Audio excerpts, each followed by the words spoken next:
Bonjour et bienvenue sur cette toute nouvelle vidéo de la chaîne Lithologia.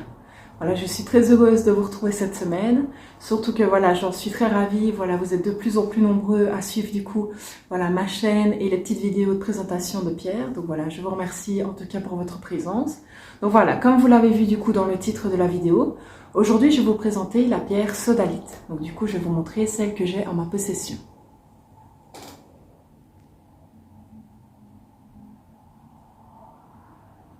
Je ne sais pas si vous voyez bien les couleurs.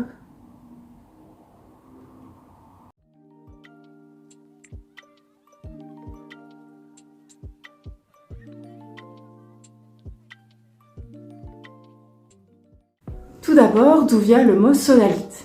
Voilà, il faut savoir qu'en fait, ça vient de deux mots plus précisément grecs. Le premier étant lithos, qui veut dire pierre, et le second, soda, qui veut dire sodium. Alors ce mot en fait vient particulièrement en fait de sa composition, voilà, qui est fait en fait en silicate et en sodium. Donc voilà, comme je vous l'ai dit. Donc c'est tout simplement pour ça que voilà, on a essayé de trouver un peu un terme qui rappelait du coup la composition de cette pierre.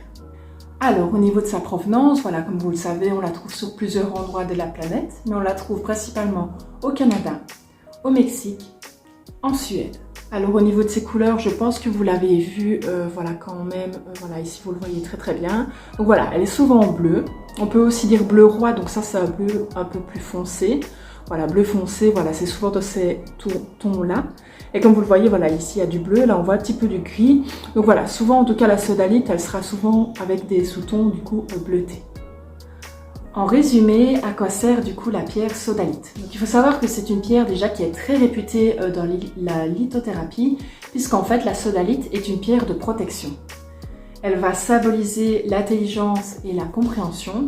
Et il faut savoir que c'est une pierre du coup qu'on va beaucoup confondre avec la lapis lazuli. Malheureusement, je n'en ai pas encore une en ma possession, donc je compte vous la présenter bientôt. Mais voilà, comme vous le verrez, en fait elle se ressemble, voilà, sur la couleur, parce que voilà, la lapis lazuli est une pierre qui est fort bleue aussi, donc on a tendance à les confondre toutes les deux, mais voilà, ce n'est évidemment pas les mêmes pierres. Quelles sont les vertus du coup de la sodalite? Donc voilà, il faut savoir que c'est une pierre déjà qui va beaucoup vous aider pour vaincre tout ce qui est ulcère et hypertension, et c'est également une pierre voilà, qui aide pour tout ce qui est confiance en soi. La sodalite va apaiser tout ce qui est respiration et stress, et d'ailleurs c'est une pierre qui est beaucoup utilisée pour justement toute la phase d'endormissement, parce que voilà, elle va justement vous apaiser. Elle va vous aider pour apaiser les maux de tête, et elle est également très utile pour la régénération de la peau. On va d'ailleurs conseiller en fait souvent cette pierre-là à offrir, en tout cas pour un nouveau-né, parce que voilà, elle va aider justement à la bonne croissance voilà, de l'enfant. Et on peut également l'offrir à un adolescent pour qu'il ait une meilleure puberté en fait, au niveau voilà, entre autres de la peau, puisque je vous ai dit qu'elle aidait pour la régénération de la peau, donc ça peut aider au niveau de la puberté des adolescents. Alors au niveau de la purification du coup de la sodalite, donc voilà, c'est une pierre qu'on va purifier du coup par fumigation. Et au niveau de son rechargement, vous pouvez la recharger avec la fleur de vie. Voilà, j'espère que cette toute nouvelle vidéo sur la pierre sodalite vous aura plu. Voilà, j'ai encore plein de vidéos évidemment qui vont sortir bientôt. Comme je vous l'ai dit, je vais bientôt faire une vidéo sur les chakras.